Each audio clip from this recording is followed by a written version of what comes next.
오늘은 성령 강림절 후 17째 주일입니다. 거룩하신 삼위일체 하나님께 영과 진리로 예배하겠습니다.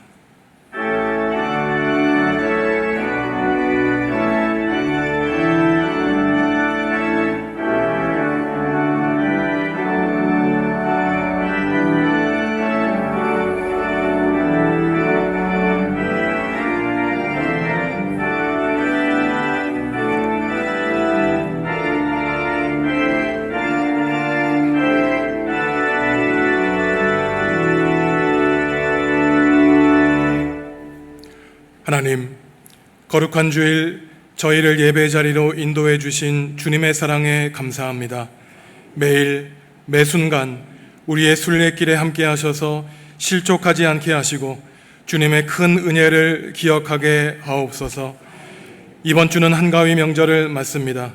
온 백성이 하나님이 베풀어 주신 은혜를 잊지 않고 감사하게 하옵소서.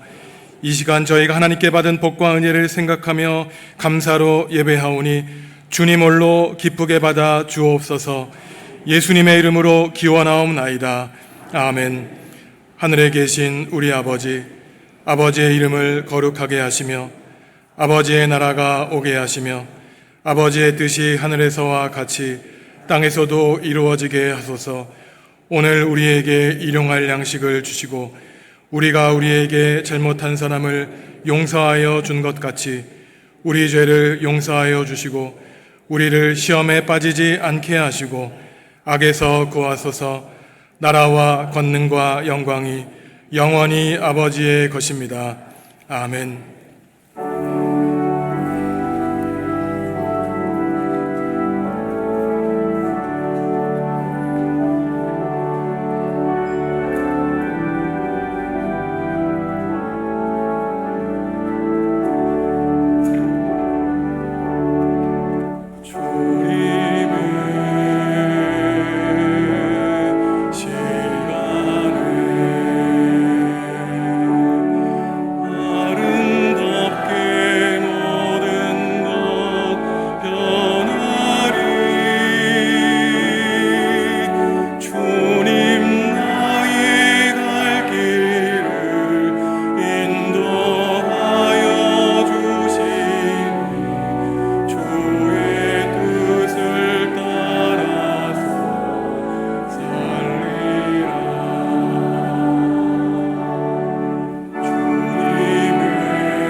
하나님과 이웃과 피조세계에 지은 죄를 고백하겠습니다.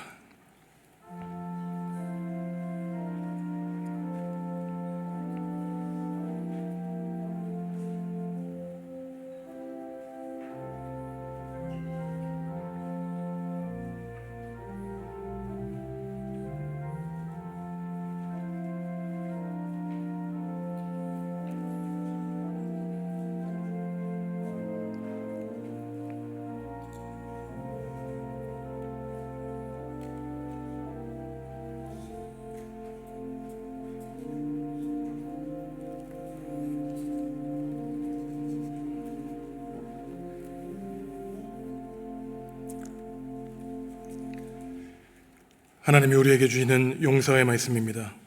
내가 내 허물을 빽빽한 구름같이 내 죄를 안개같이 없이 하였으니 너는 내게로 돌아오라. 내가 너를 구속하였음이니라. 아멘. 나는 전능하신 아버지 하나님 천지의 창조주를 믿습니다. 나는 그의 유일하신 아들 우리 주 예수 그리스도를 믿습니다.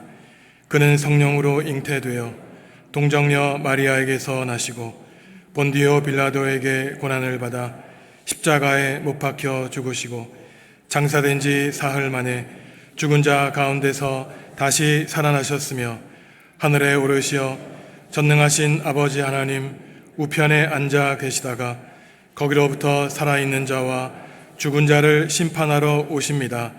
나는 성령을 믿으며 거룩한 공교회와 성도의 교제와 죄를 용서받는 것과 몸의 부활과 영생을 믿습니다. 아멘. 여호와께 감사하라. 그는 선하시며 여호와께 감사하고 그의 이름을 불러 아뢰며 그들이 광야 사막길에서 방황하며 거주할 성읍을 찾지 못하고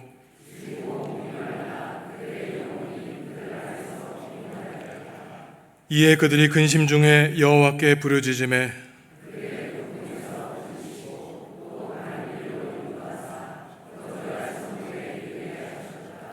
여호와의 인자하심과 인생에게 행하신 기적으로 말미암아 그를 찬송할지로다.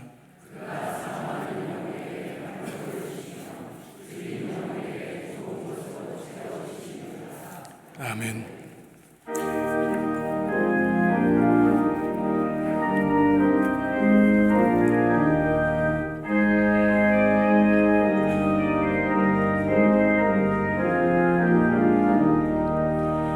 믿어와라. 주의 가정 반석 위에 섰으니 비바람이 불어쳐도 흔들리지 않으리. 하나님을 믿는 마음, 서로 믿는 마음, 얼기설기 하나 되어 믿으면서 살리라. 평화롭다 주의 가정, 아늑하다 그 품이, 따뜻하고 포근하여 마음 놓고 쉬리라. 미소하는 얼굴들에 주의 마음 서리여. 하늘 평화 풍기면서 서로 살리라. 즐거워라 주의 가정, 사랑의 샘 솟는다. 메마른 땅 적시어라. 꽃핀다. 너도 나도 어깨 펴고 노래하며 즐기니 이웃들이 형제로다 내 몸처럼 아끼리. 향기롭다 주의 가정, 기도하는 이 제단. 마음 들여 기도하고 몸을 바쳐 섬기니 타오르는 몸과 마음 온누리의 향기라. 흐뭇하게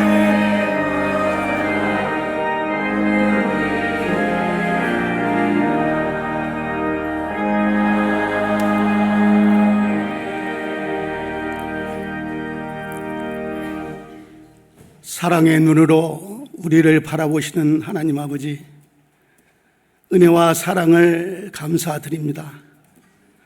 9월 한 달도 주님 은혜 가운데 지나게 하시고 수학의 계절 10월 첫째 주일 우리 교회가 지키는 선교주일로 하나님을 찬양하며 예배하게 하시니 감사를 드립니다.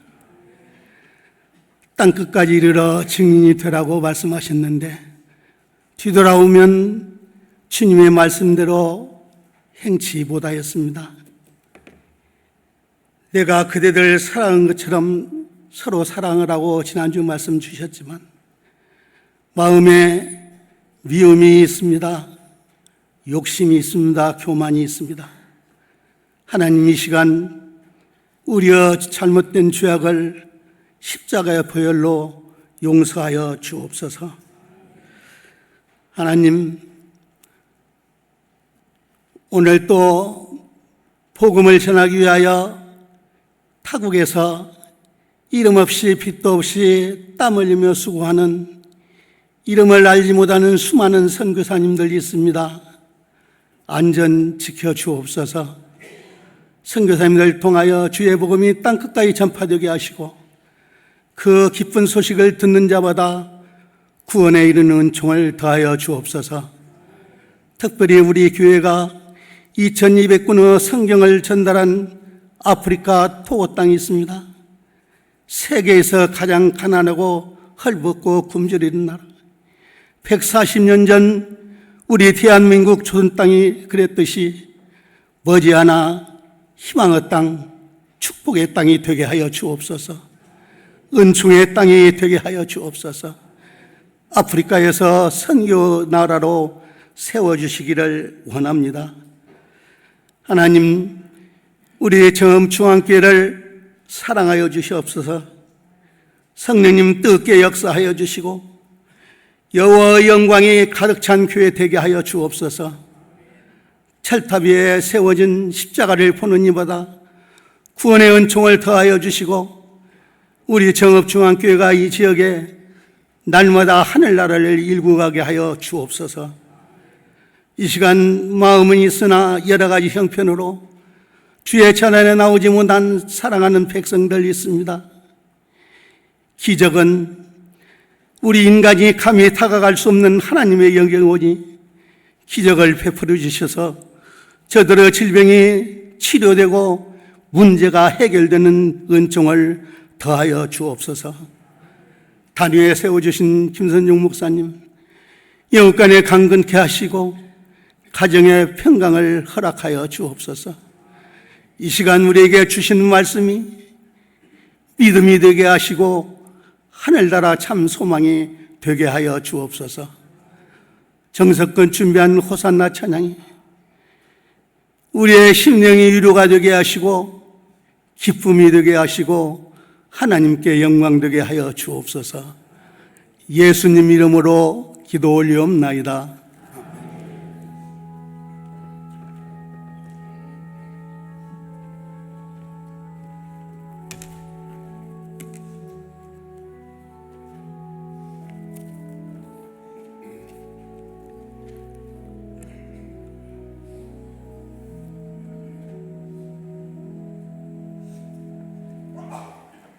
내가 환난 중에 여호와께 부르짖었더니 내게 응답하셨도다.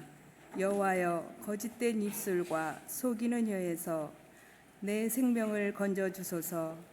너 속이는 혀여, 무엇을 내게 주며 무엇을 내게 더할꼬. 장사의 날카로운 화살과 로뎀나무 숯불 이리로다. 메색에 머물며 계달의 장막 중에 머무는 것이 내게 화로다. 내가 화평을 미워하는 자들과 함께 오래 거주하였도다. 나는 화평을 원할지라도 내가 말할 때에 그들은 싸우려 하는도다. 아멘.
아멘. 하나님께 영광 올려드립니다. 추석 연휴가 시작되었습니다. 하루 평균 500만 대 이상의 차량으로 3,200만 명 넘는 사람들이 가족들을 만나기 위해 이동한다고 합니다. 그야말로 민족 대이동이죠. 고대 이스라엘에서도 오늘날과 같은 민족 대이동이 매년 주기적으로 일어났습니다. 매주 안식일마다 지방 성소에서 이스라엘 사람들이 하나님께 제사를 드렸다면은 52번에 걸친 안식일 이외에도 하나님은 오경의 율법을 통해서 이스라엘 사람들 가운데 성인이 된 남성이라면 그가 어디에 살든 어떠한 상황에 있든 반드시 3번 예루살렘 성전에 순례하도록 했습니다. 그것은 이스라엘의 가장 중요한 3대 명절인 유월절, 오순절, 초막절입니다. 봄에는 유월절을 맞아서 하나님이 이스라엘 백성들을 이집트에서 해방해 내주신 구원의 은총을 감사했고, 또한 초여름 오순절에는 하나님이 백성과 맺어주신 언약을 다시 지키기로 다짐했으며, 초막절이 있는 가을철에는 오곡백과를 주신 하나님께 감사의 고백과 찬양, 신앙의 그 기쁨을 올려드렸죠. 유대인의 혈통으로 태어나신 예수님도 성인이 되자마자 아버지 요셉과 어머니 마리아의 손에 이끌려 예루살렘 성전에 이 절기를 지키러 올라갔다는 그 보고가 복음서마다 기록되어 있습니다. 이스라엘 백성들이 머네먼 순례길 예루살렘 성전을 향해 갈 때 그냥 빈손으로 올라간 것이 아니라 2손 가득히 2 입속 모든 만민의 입 가운데 하나님의 찬양을 부르며 올라갔죠. 우리도 예배당에 올 때 기도하고 찬양하고 올라와야 되는 것과 같습니다. 세상 속에 있는 소음을 가지고 하나님의 전에 세상의 소음을 남겨서는 안 되죠. 150편의 시편 가운데 오늘 우리가 읽은 120편부터 134편까지 모두 15개의 시편에는 성전에 올라가면서 부르는 노래라고 하는 표제가 기록되어 있습니다. 보통 우리말 성경에는 이것을 꺽쇠 가로로 기록해서 마치 성경의 편집자가 제목을 만들어 놓은 것 같지만, 원래 히브리어로 기록되어 있는 유대인들 원어 성경에는 이 성전에 올라가면서 부르는 노래라고 하는 것이 단지 표제가 아니라 1절에 해당되는 것이에요. 그래서 올 초에 번역된 새한글 성경에서는 아예 표제에 떼어 번역하는 것이 아니라 1절에 넣어 번역하는데 올바른 번역입니다. 그래서 우리가 120편에서 134편까지 시편을 읽을 때에는 이 성전에 올라가면서 부르는 노래를 함께 1절로 따져서 읽어야 되는 것이에요. 그래서 이러한 시편 15개를 특별히 순례시라고 부르기도 합니다. 우리는 인생 자체가 순례가 아닙니까? 우리는 정해진 기간 동안 이 땅을 순례하며 나그네로 살다가 본향인 하나님의 집 천국으로 돌아가는 순례자이죠. 순례는 이곳저곳 그저 정처 없이 떠돌아다니는 방랑이 아닙니다. 우리가 거룩한 순례자인 것은 우리 평생의 여정이 한 곳, 한 지점인 하나님을 향해 떠나가는 순례이기 때문에 거룩한 순례예요. 그렇다면 인생의 순례길을 걷는 신앙인이 어떠한 마음으로 이 거친 광야길을 걸어가야 되는지, 15개의 순례시 가운데 첫째 시편인 120편의 기도문 한 구절 한 구절을 우리가 깊이 살펴보며 하나님이 주시는 신앙의 깨달음을 함께 얻으려고 합니다. 먼저 120편 첫 구절 1절에서 이 순례자는 하나님, 제가 어려움 가운데 당신께 부르짖었더니 여호와께서 응답해 주셨다고 감사의 찬송을 부르고 있습니다. 예루살렘 성전으로 올라가는 찬양에서 인생의 어려움을 하나님께 고하고 그 어려움을 들어주시고 해결해 주신 하나님에 대한 감사를 1000마디로 외치고 있는 것이죠. 그만큼 신앙인의 삶에는 여러 굴곡이 있다는 것을 우리에게 알려주고 있습니다. 그래서 이 순례 시편은 우리 인생이 겪고 있는 이 역경을 완전히 응축해서 시적으로 하나님께 감사 찬양으로 올려드리고 있는 것이죠. 오늘날 신앙인들에게는 이 성지순례의 의미가 많이 퇴색되었습니다. 여기서 말하는 성지순례는 단지 이스라엘, 그리스, 튀르키예만 말하는 것이 아니라 국내에 있는 거룩한 땅도 말하는 것이에요. 많은 사람들은 성지순례를 간다고 할 때 기도하고 철저히 말씀으로 준비하기보다는 들뜬 마음으로 가볍게 여행을 다녀온 것쯤으로 생각을 합니다. 하지만 그리스도인들의 신앙의 역사를 보면은 성지순례는 말씀 묵상, 기도와 함께 신앙의 행위였어요. 아무나 성지순례를 가지 않았고 아무 때나 성지순례를 떠나지 않았습니다. 기독교 역사를 보면은 신앙인들이 인생의 여러 힘든 문제, 그것도 아무리 기도하고 말씀을 깊이 묵상하며 하나님의 힘을 의지하여 그 모든 어려움을 이겨내려고 노력해도 이루어지지 않을 때, 그때 바로 세상 일에 내 마음을 닫아놓고 머나먼 순례길을 떠났던 것입니다. 오랜 시간 거친 들판을 걸어가면서 정말로 나의 삶을 지탱해 주시는 분이 누구인가, 그 순례길에 하늘을 바라보며 나를 통해 하늘을 여시고 내려오시는 하나님을 만나기 위했던 것이죠. 그래서 이 성지순례를 했던 사람들은 마치 금식을 하는 마음으로 아주 철저하게, 그리고 하나님만 간절하게 의지하며 순례길의 첫걸음을 내딛었던 것입니다. 고행의 순례길을 떠나면서 하나님께만 집중하는 영적인 행위였죠. 오늘 순례시에서도 이 순례자는 고통 가운데 하나님께 부르짖어서 그분께 응답받은 그 경험을 노래하고 있습니다.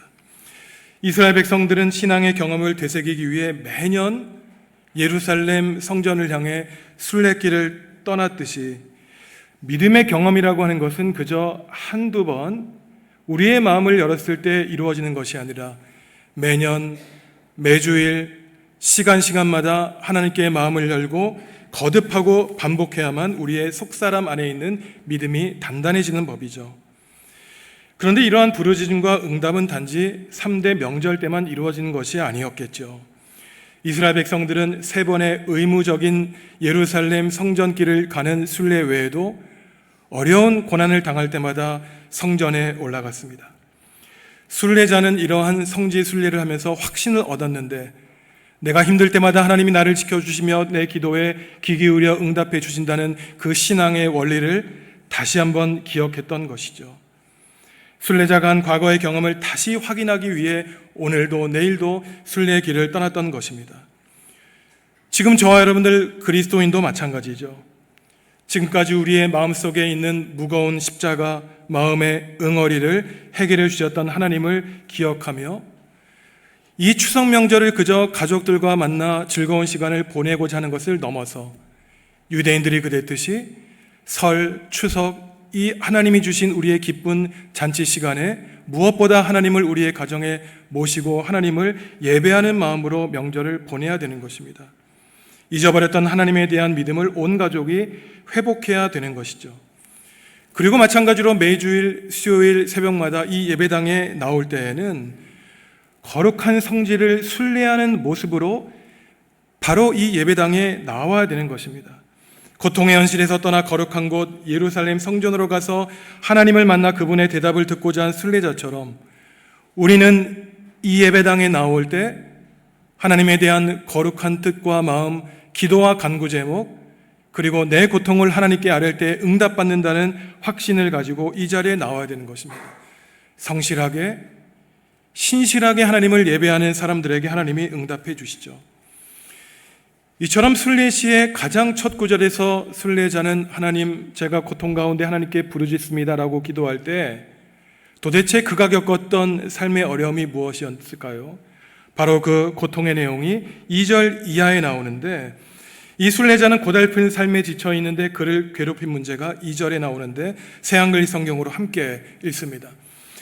오 여호와여, 이 몸을 빼내 주십시오. 거짓된 입술로부터, 속이는 혀로부터. 이 사람을 괴롭게 했던 것은 거짓된 입술, 속이는 혀였어요. 잠언 10장 18절을 보면 거짓된 이 입술 속에 무엇이 있냐면은 다른 사람을 향한 미움이 아주 깊이 감추어져 있고, 그 거짓된 입술을 통해서 다른 사람을 헐뜯는 말이 나온다고 잠언의 지혜자는 말하고 있습니다. 그의 입술은 그야말로 더럽고 부정한 입술이죠. 시편 109편 2절을 보면은 악한 입, 거짓된 입 안에는 속이는 혀가 들어있다는 것이에요. 바로 우리의 입술과 우리의 혀는 어떤지 이 순례자의 탄식을 통해 우리의 혀와 입술을 살펴보아야 되는 것입니다. 그렇다면 여기서 기도하는 사람이 탄식하고 있는 거짓된 입술과 속이는 혀가 도대체 누구의 것인지 우리는 살펴보아야 됩니다. 아마도 세 부류의 사람들을 생각해 볼 수 있는데, 첫째로 이 속이는 입술과 더러운 혀를 가지고 있는 사람은 이 순례하는 사람을 중상하고 모략하여 법정에 아주 억울하게 고발했던 동료 이스라엘 사람들일 것으로 우리는 볼 수 있습니다. 그 사람을 헐뜯고 거짓된 고발로 비난하여 순례자를 미워하고 박해하며 힘들게 하는 그러한 원수들인 것이죠. 그런데 잘 생각해 보면은 이처럼 신앙의 사람 순례자를 힘들게 하는 이스라엘 동포들도 하나님의 말씀에 따라 1년에 3차례 거룩한 예루살렘 성전에 올라갔을 것임이 분명합니다. 믿음의 사람을 힘들게 했던 사람은 하나님을 믿지 않는 이방인들이 아니라 내 옆에 있는 동포 이스라엘 사람들이었어요. 우리가 믿지 않는 사람들에게 박해와 어려움을 당하면 그렇겠거니 하겠지만, 평소에 신뢰하고 믿었던 신앙인에게 어려움을 당하면 큰 좌절과 실망은 이겨내기 어려울 만큼 치명적이죠. 그러니 하나님이 우리에게 말씀하시는 것은 세상에 질릴도록 질린 사람, 물릴도록 물리고 배신당하며 어려움을 겪은 사람이라야만 바로 그 지점이 세상에 잠시 눈을 감고 하나님을 향해 기도할 수 있는 지점이라는 사실을 우리에게 알려주고 있는 것입니다. 순례자가 거짓되고 속이는 입술과 혀에서 우리의 인생을 꺼내달라고 기도한 것처럼 우리 또한 우리를 힘들게 하는 사람들로부터 하나님 우리를 건져달라고 순례의 길을 떠나야 되는 것입니다. 하지만 이것은 2500년 전 과거 순례자의 기도만이 아니죠. 우리 가정의 모습, 우리 교회의 모습은 어떻습니까? 내가 저 사람만 없으면 행복하게 살 텐데, 그렇게 말하는 순간 여러분 잊지 말고 기억하십시오. 그 사람도 똑같이 여러분들에게 그런 말로 되돌려 줄 것은 분명합니다. 우리가 다른 사람을 향한 비난의 말을 하기 전에 그 사람을 축복하고 긍휼히 여겨야 되는 이유가 여기에 있는 것이죠. 둘째로 거짓된 입술과 속이는 혀를 가진 사람은 하나님을 믿지 않아서 이 순례자를 괴롭히는 이방인일 수도 있어요. 5절을 보면은 두 지명이 나오는데 메색과 게달입니다. 메색은 흑해 지방에 있는 이방 족속을 가리키고, 메덱은 시리아에 있는 아라비아 사막에 있는 유목민 종족을 가리킵니다. 아마도 이 순례하는 사람이 이 메색과 게달을 언급하는 것을 보면은 과거에 나그네로서 떠돌이로 이방 땅에서 외롭고 고립되게 살았던 경험을 하나님께 아뢰고 있는 것으로 우리는 볼 수 있습니다. 이방인 사이에 불쌍한 나그네로 살면서 1년에 3차례 유월절, 오순절 또한 초막절이 되어서 예루살렘 성전으로 향한 머나먼 길을 떠날 때 자신의 이러한 고귀한 뜻을 알지 못해서 신앙적으로 박해하는 이방인들이 바로 거짓된 입술과 속이는 혀로 자신을 박해했던 것을 우리는 예상할 수 있는 것이죠. 오늘날도 우리 주변에는 이러한 수많은 사람들이 있습니다. 아무리 하나님을 믿고 싶어도 가족의 반대로 예배당에 함부로 나와 예배하지 못하는 그러한 안타까운 사연이 많이 있죠. 지금 오늘 주일에도 북녘 땅에는 권력의 눈을 피해 지하 예배당에서 사람들의 그 위협을 피해 하나님께 간절히 눈물을 흘리며 기도하는 북한 동포들이 있습니다. 이러한 사람들이 외부의 박해와 어려움 가운데서도 하나님만을 바라보며 믿음을 이겨낼 수 있었던 것은 바로 오늘 순례시에 나오는 기도처럼 순례자의 믿음을 가졌기 때문인 것이죠. 마지막으로 거짓된 입술과 부정한 혀를 가지고 있는 사람들은 누구였을까요? 오늘 이 믿음의 사람, 순례를 떠난 사람은 그동안 자기를 힘들게 했던 동료 이스라엘 사람과 이방인들에게서 이러한 부정하고 더러운 입술과 혀를 발견했는지 모릅니다. 하지만 한 걸음 한 걸음 순례길을 가면서 이 사람의 시선이 다가온 것은 결국 자기 자신이었어요. 신앙의 수준이 낮을 때에는 늘 다른 사람 탓을 했지만 신앙의 깊이가 깊어질수록 바로 문제는 나 자신에게 있는 것을 이 사람은 발견했던 것입니다.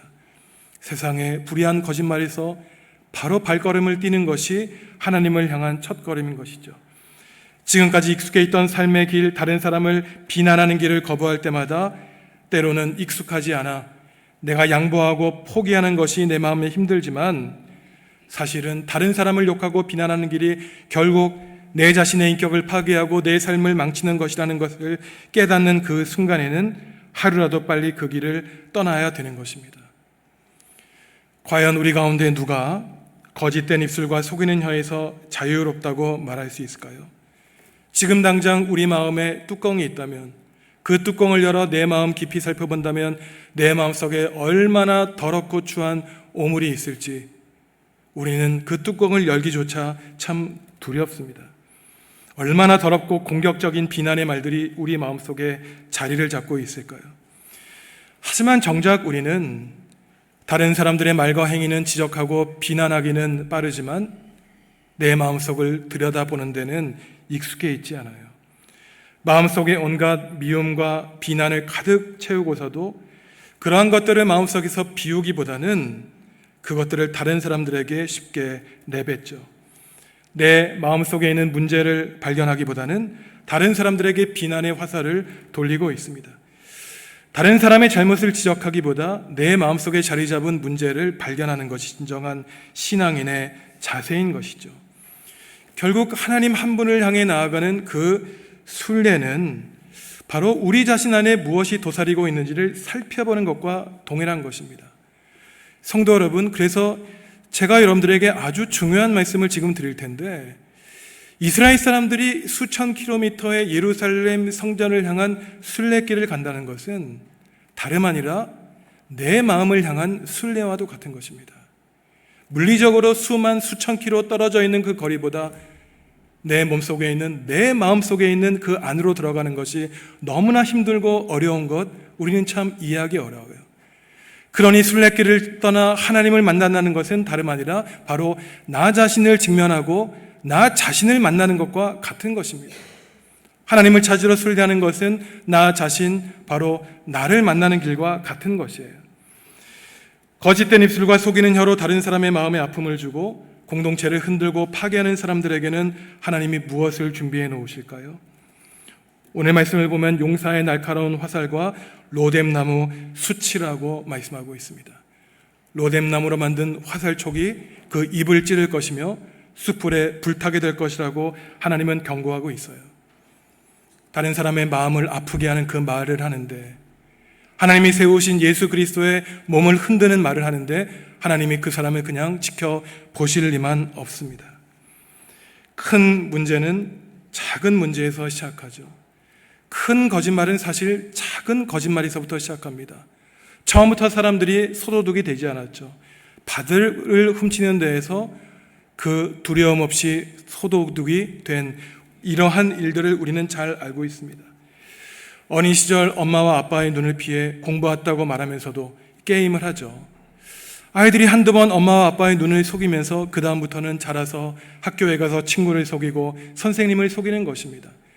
그러한 거짓말쟁이가 직장에 나아가서 돈을 훔치고 동료를 속이며 많은 부귀영화를 얻게 되는 것이죠. 이처럼 작은 거짓말에서 큰 거짓말로 이어지고 작은 파괴에서 큰 파멸로 이어지는 것입니다. 특별히 불의한 권력이 횡포하는 시대에는 바른 말을 하는 사람보다 악한 말을 하는 사람들이 빨리 출세하고 성공하게 되는 것이죠. 사악하게 수단을 부리고 아첨하는 입술을 가진 사람이 바로 권자에 직결되게 되어 세도와 영화를 누리는 것이 바로 안타까운 사탄이 지배하는 이 세상 현실의 모습인 것입니다. 그런데 거짓말은 개인의 입에서만 나오는 것이 아니라 이 우리가 살아가고 있는 사회 세상의 곳곳에서 거짓이 판치고 있죠. TV를 틀어보십시오. 화려한 광고가 우리의 눈을 현혹하며 이러저런 물건을 사용할 때 우리 인생이 행복하게 된다고 거짓말로 과대 광고로 우리를 현혹합니다. 인터넷 프로그램을 보면 3-4시간 그저 아무 생각 없이 지나가지만 그 인터넷 유튜버가 주는 즐겁과 행복은 우리의 삶을 나락으로 이끌어가는 거짓된 욕망, 가짜 즐거움인 것이죠. 이단과 사이비는 우리에게 다가와서 우리의 가르침이 너희들을 불행해서 구원해 줄 것이라고 거짓말하지만 그들의 교리는 결국 우리를 죽음과 파멸로 이끌어갑니다. 하지만 어떻습니까?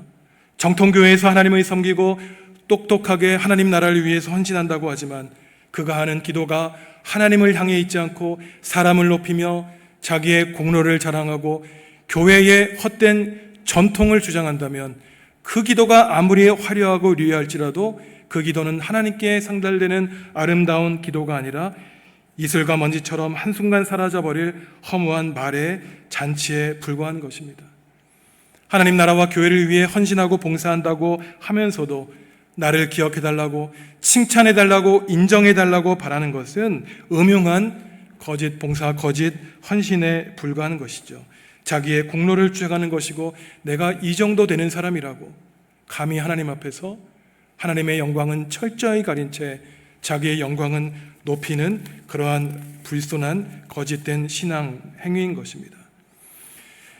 이처럼 큰 마음 먹고 머나먼 예루살렘 성전에 순례의 첫 발걸음을 옮긴 사람이 그 첫 마디에서 하나님 저를 괴로움 가운데 구원해 달라고 기도했다면 그냥 아무 생각 없이 이 순례길을 떠난 것이 아니라 분명한 기도와 간구의 제목을 가지고 순례의 길을 떠났습니다. 그 분명한 목적이 나오는데 우리가 새한글 성경으로 6절과 7절 말씀 함께 읽겠습니다. 이 몸이 너무 오래 살았어. 평화를 미워하는 사람과 함께 나는 평화를 바라고 그렇게 말하는데 그들은 전쟁을 하려는군. 그가 바라는 것이 무엇입니까? 평화를 바라는 것이에요. 하나님, 저는 이 인생의 나그네 길, 순례길을 가면서 평화를 일구고 싶지만 제 주변에는 평화를 바라지 않는 사람들, 오히려 평화를 깨뜨리는 사람들이 너무나 많습니다. 그들은 오히려 싸움과 긴장과 갈등과 전쟁을 일삼고 있습니다. 하나님, 저는 평화의 사람이 되겠습니다. 바로 간구하며 순례의 길을 떠나는 것이죠. 여러분이 속한 가정과 직장과 또한 신앙의 공동체를 보십시오. 크고 작은 문제가 있을 때 그 갈등과 아픔과 싸움을 감싸 안고 인내하며 하나 되게 하려고 노력하는 사람이 있는가 하면은 그 사람의 특징과 취미는 마치 갈등을 부추기는 것, 비난하는 것, 분열을 입사하는 것처럼 마치 공동체의 아픔을 즐겨하는 사람들이 이 세상에는 분명히 있고 이것은 3000년 전이나 지금이나 하물며 신앙 공동체에도 이러한 안타까운 현실은 버젓이 하나님 안에서 벌어지고 있다는 사실을 순례자는 하나님께 탄식과 고백으로 아뢰고 있는 것입니다. 우리는 이처럼 싸움과 갈등과 전쟁을 일으키는 사탄의 도구로 살아가면 안 되는 것이죠. 평화의 도구로 살아가야 되는 것입니다. 그러니 우리가 잘 아는 성인 성 프란체스카가 어떠한 기도를 하나님께 드렸습니까? 하나님, 저를 평화의 도구로 사용하여 주십시오 라고 기도했죠. 나라의 큰 평화는 바로 우리 개인의 작은 평화에서 시작하는 것이죠. 그러니 우리는 오늘도 내일도 계속해서 평화의 사람이 되는 훈련을 거듭해야 되는 것입니다. 여기서 우리가 분명히 보아야 되는 것은 우리말 성경에서는 나는 평화를 바란다고 번역되어 있지만 사실 원어 성경에서는 나를 평화를 바란다고 되어 있지 않아요. 히브리어로는 조금 어렵지만 아니 샬롬이라고 해서, 샬롬은 다 아시죠? 평화 아닙니까? 아니라고 하는 히브리어는 나라는 뜻이에요. 그래서 이 말은 내가 평화 자체라는 말입니다. 히브리어 어순에서는 앞에 강조점을 두어서 다른 사람은 모르지만 하나님, 저는 평화 자체입니다라고 말하는 것이에요. 그러니 하나님이 우리에게 요구하고 강조하시는 것은 우리가 이 평화 없는 세상에 평화를 일구어내기 전에 저와 여러분 자신이 먼저 평화 자체가 되어야 한다고 주님은 우리에게 말씀하시는 겁니다. 예수님도 무엇이라고 말씀하십니까? 마태복음 5장 9절 이 산상수훈에서 제자들에게 말씀하시기를 여러분이 평화 자체가 되어서 평화 없는 땅에 평화를 일구는 사람이 복이 있다고 말씀하셨죠. 우리가 평화 자체여야 됩니다. 순례자의 과제는 평화의 관계를 온전하게 회복하는 길을 찾는 것이고 이 목적을 이루기 위해 오늘도 내일도 순례자는 머나먼 십자가 고난의 순례 길을 떠나는 것이죠. 예수님도 성인이 된 이후에 십자가에서 죽음을 맞이하기까지 매년 3차례에 걸쳐 최소한 예루살렘 성전의 순례 길을 떠났습니다. 복음서를 보면은 예수님이 십자가의 죽음을 앞두시고 마지막으로 보낸 명절이 있는데, 그것은 이스라엘에서 가장 크고 기쁨을 상징하는 바로 유월절이었어요. 우리가 잘 알고 있듯이 예수님이 제자들에게 말씀하시기를 나는 유월절 어린 양으로 여러분들을 위해서 십자가에 매달려 돌아가신다고 말씀하셨죠. 참으로 아이러니한 것은 해방의 기쁜 절기인 유월절에 예수님은 예루살렘 성전에 들어가시면서 십자가를 앞두고 두려움과 공포를 가지고 들어가셨던 것입니다. 제자들의 마음은 어떠했을까요? 마가복음 10장 32절을 보시면 그러한 예루살렘 성전의 십자가를 지시러 그 기쁜 명절 유월절을 보내시는 예수님을 바라보며 제자들은 공포와 두려움과 놀라움에 빠져 있었다고 성경은 말하고 있습니다. 바로 이 지점, 기쁨과 두려움이라고 하는 이 두 가지 감정이 혼재하는 이 유월절, 또한 이스라엘의 명절, 바로 이 지점에서 하나님이 우리에게 신앙의 중요한 신비의 계시의 말씀을 전해주십니다. 그것은 우리가 순례의 길을 떠날 때 그동안 하나님께 받은 복과 은혜에 감사하는 찬양을 드리는 것이기도 하지만, 그 기쁨과 찬양 뒤에 찾아올 두려움과 공포, 인생의 십자가를 이겨낼 그 신 비법을 바로 순례의 찬양이 우리에게 알려준다는 것입니다. 우리가 순례자의 노래가 불렀던 오늘 이 시편 120편을 끊임없이 불러부어 살고 나아갈 때 바로 우리 인생을 음습하는, 우리를 두렵게 하는 공포를 이겨낼 수 있는 비법을 하나님은 우리에게 알려주신다는 것이죠. 예수님의 십자가의 길을 따른다는 것, 그 순례의 거친 길을 따라간다는 것은 깊은 기도 생활 없이는 결코 긴 순종으로 이어질 수 없습니다. 여행 오듯이, 소풍 오듯이 가벼운 마음으로 예배에 참여하는 사람들에게는 안타깝게도 그 사람에게 시련이 닥칠 때 하나님을 겪고 믿음으로 이겨낼 힘을 우리에게 공급해 주지 않으시죠. 오직 삼위일체 하나님을 향한 한 방향으로만 오랜 시간의 순종에 따를 때에만 바로 하나님은 우리 인생을 가치 있고 아름답고 거룩하게 분명히 변화시켜 주실 사실을 우리는 확신하는 것이죠. 우리가 이번 추석 명절을 보내며 그리고 앞으로 남아있는 우리의 나날 가운데 매주일 주님 앞에 나오고 순간순간마다 우리에게 남겨져 있는 인생의 순례길을 걸어갈 때 성도 여러분들의 믿음의 그 거룩한 길을 방해하는 사탄과 마귀의 세력, 거짓된 입술과 속이는 혀가 있다면 바로 그것에서 곧바로 떠나시기 바랍니다. 여러분 자신이 평화가 되어 마음과 가정과 온 누리의 행복과 평화를 가져오는 놀라운 역사를 하나님은 준비하고 계신 것이죠.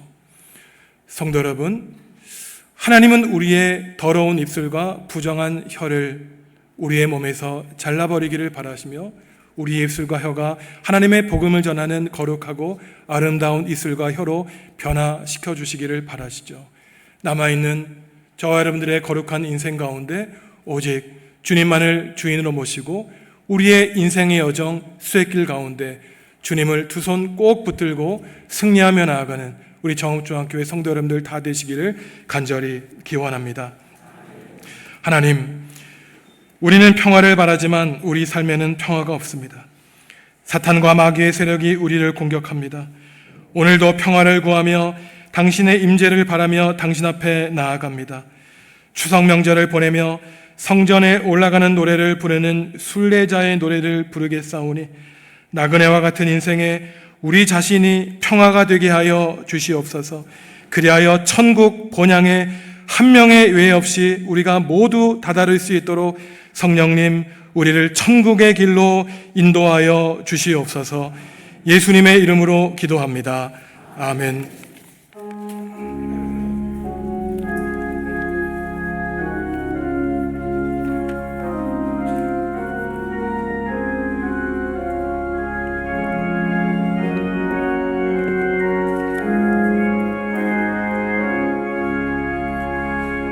내 평생에 가는 길 늘 찬잔한 강과 근지 큰 풍파로 무섭고 어렵든지 나의 영혼은 늘 평안하다. 내 영혼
성도 여러분, 주님이 우리에게 물으십니다. 내가 나를 사랑하느냐?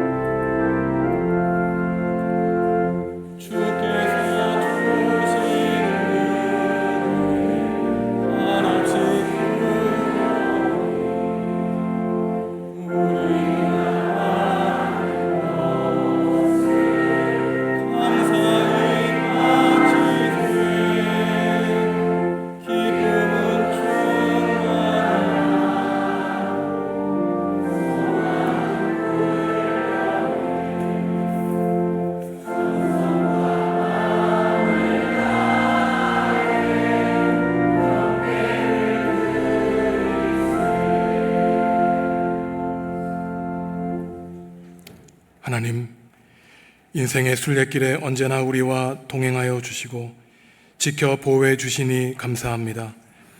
하나님께로 향하여 나아가는 믿음의 길에서 우리를 쓰러뜨리고 넘어뜨리는 사탄과 마귀의 공격을 막아주시고 물리쳐 주시니 감사합니다.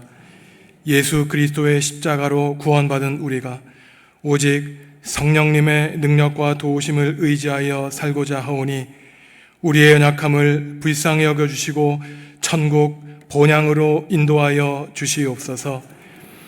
민족 최대 명절 추석을 보내며 가족들과 만남의 기쁨과 감사가 넘쳐나게 하여 주시기를 기도합니다. 오고 가는 발걸음을 지켜주셔서 작은 사고도 당하지 않게 하여 주시고 믿음의 조상들이 그러했듯 하나님을 예배하는 기쁜 명절 되게 하여 주옵소서. 명절이지만 건강 등의 여러 문제로 가족을 만나지 못하는 외로운 사람들이 있습니다. 북녘 땅을 그리워하는 실향민들이 아픈 마음을 안고 외롭게 추석 명절을 보내오니 이 땅에 고달픈 주님의 자녀들과 함께하여 주시고 위로하여 주시옵소서. 배영천 성도를 그리스도의 몸된 우리 교회 한 식구로 삼아주시니 감사합니다. 지금까지 인도해 주신 주님이 앞으로도 하나님의 길로 인도해 주시고 믿음 생활할 때 주님에 대한 사랑이 더욱더 커가게 하여 주시옵소서. 이제 한 달여 앞으로 다가온 수능을 준비하는 당신의 자녀들이 있습니다. 모든 걱정과 근심 내려놓고 모든 운명을 주님께 맡기고 성령님의 지혜와 평안을 바라며 성실하게 충성을 다해 임하게 하여 주시옵소서. 주님께 감사한 마음으로 예물 바칩니다. 감히 용서받을 수 없는 죄인을 구원해 주신 은혜에 감격하여 바칩니다. 예물 드리는 모든 손길 가운데 복 내려 주시고 이들의 남아있는 순례의 여정 가운데 주님 친히 동행하여 주시옵소서. 예수님의 이름으로 기도합니다. 아멘.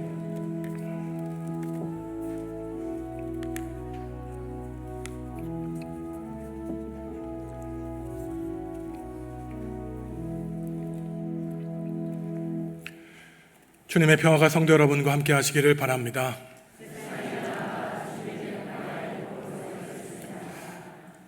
오늘 예배자에 나온 우리 성도 여러분들과 또 가족을 방문하기 위해 먼 타지에서 오신 성도 여러분들 주님의 이름으로 환영합니다. 내일부터 목요일까지는 새벽 기도회와 수요 기도회는 가정에서 가족과 함께 드리도록 하겠습니다. 그 현관에 추석 예배 모범이 준비되어 있습니다. 내일 추석 명절에 가족이 둘러앉아서 하나님께 예배하는 즐겁고 기쁜 명절 보내시기 바랍니다. 기도해드린 것처럼 다음 달 11월 13일에는 수능이 있습니다. 주보에 있는 이름 기억하시고 이들 이름 부르면서 이들이 뜻하고 계획한 일들 하나님 안에서 이루어질 수 있도록 중보하고 기도해 주시기 바랍니다. 긴 추석 명절을 보내고 있는데 말씀해드린 것처럼 이 훈련의 과정을 통해서 한 방향, 한 곳을 향해 나아가는 순례자로서 온 가족에게 복음을 전하고 또 믿음의 그 경주를 잘 이겨내는 우리 성도 여러분들 다 되시기를 바랍니다. 우리 앞뒤 좌우에 있는 교우들과 이렇게 한번 인사하시면 좋겠습니다. 순례길을 믿음으로 걸어갑시다. 이렇게 인사하시죠. 순례길을 믿음으로 걸어갑시다. 일어나서 주님께 찬양하겠습니다.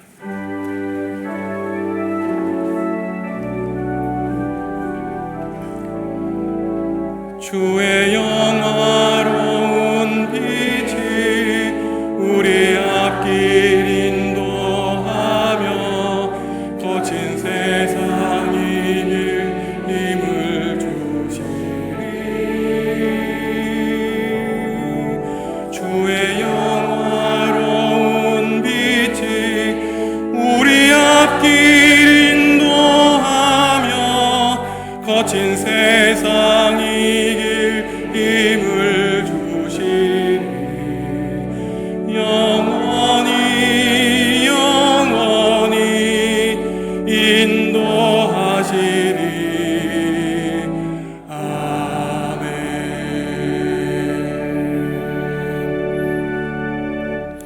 성도 여러분, 여러분 천국을 향해 나아가는 순례자입니다. 하나님이 여러분을 거짓된 입술과 속이는 혀에서 구해 주실 것입니다. 하나님 없는 세상에 여러분 자신이 평화가 되어 천국을 이루어 나가시기 바랍니다. 예수님의 은혜와 하나님의 사랑과 성령님의 사귐이 십자가 한 방향을 향해 우리의 삶이 다하는 날까지 하나님의 부르심에 순종하며 순례길을 마치기로 다짐하는 성도들에게 지금부터 영원히 함께 하시기를 간절히 축원하옵나이다. 아멘.